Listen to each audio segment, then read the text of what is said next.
recognized. Thank you. Mr. Speaker, I thank the gentleman for yielding and working with me on this important issue. I also thank leadership for recognizing this issue and working with me to fix the problem. I'm proud to rise today in support of my bill, H.R. 2581, the Verify First Act. My bill is intended to stop fraud in the distribution of health care tax credits and protect taxpayer dollars. It's simple. The American people expect that we are verifying that someone qualifies for taxpayer money before that money goes out the door. This is about the federal government being good stewards of the money our constituents send to Washington. Every federal dollar that goes to someone committing fraud is a dollar that is not going to a person who truly needs and deserves assistance. No one should be allowed to commit fraud at the taxpayer's expense. No business a refund without first verifying a receipt. Yet, this is exactly what is happening under our current health care system. The law claims that taxpayer money will only go to people who qualify for it. Yet no one is being held responsible for making sure that that happens. My bill does that. Under current law, the federal government pays tax credits to individuals without first verifying that they qualify to receive them. If individuals cannot verify their legal status, the IRS is then forced to chase after the money. This pay-and-chase model of distributing tax credits has greatly increased costs to the taxpayers. A 2016 Senate report revealed that under Obamacare, $750 million in taxpayer-funded health care subsidies went to people who did not qualify for those benefits.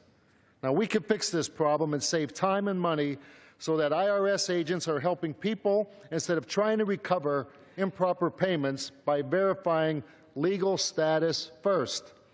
My bill simply requires the IRS to work with the relevant federal agencies to verify that an individual is a citizen, national, or lawfully present in the United States before tax credits go out the door.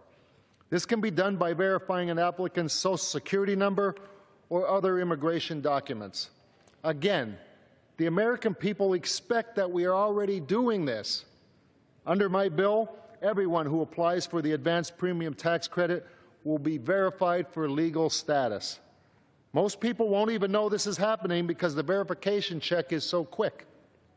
My bill also includes protections that ensure that individuals who are legally entitled to these tax credits are not penalized if there is a delay in verifying their documents. I first raised this issue last year with the previous administration. I am raising it again this year because there is no evidence that anything has been done to address it. Nobody wanted to take responsibility for mismanaging $750 million of taxpayer money. Everyone pointed fingers at other people. My bill holds people accountable. While I received assurances from the current administration that it would implement and follow a process to verify legal status, my bill would require it in law. This issue is too important to be left to the changing positions of unelected federal bureaucrats.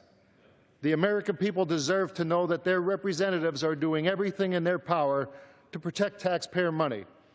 The Verify First Act provides that certainty and upholds the integrity of the health insurance premium tax credit by putting an end to fraud and abuse.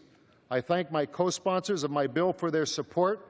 They include Diane Black, Mo Brooks, Jeff Duncan, Jimmy Duncan, Mike Kelly, Doug Lamborn, Mike McCall, Dave McKinley, Kristi Noem, Jim Renacci, Mike Rogers, Lamar Smith, Jason Smith, G.T. Thomas, Joe Wilson. I am also including letters of support from Numbers USA and FAIR, two groups that have been working with me to protect the interests of the American worker and legal immigrants. Additionally, this legislation is supported by Citizens Against Government Waste and Americans for Tax Reform. Finally, I am adding to the record that the President has issued a statement of administrative policy noting that he would sign this bill into law. I strongly urge passage of my bill, and I yield back.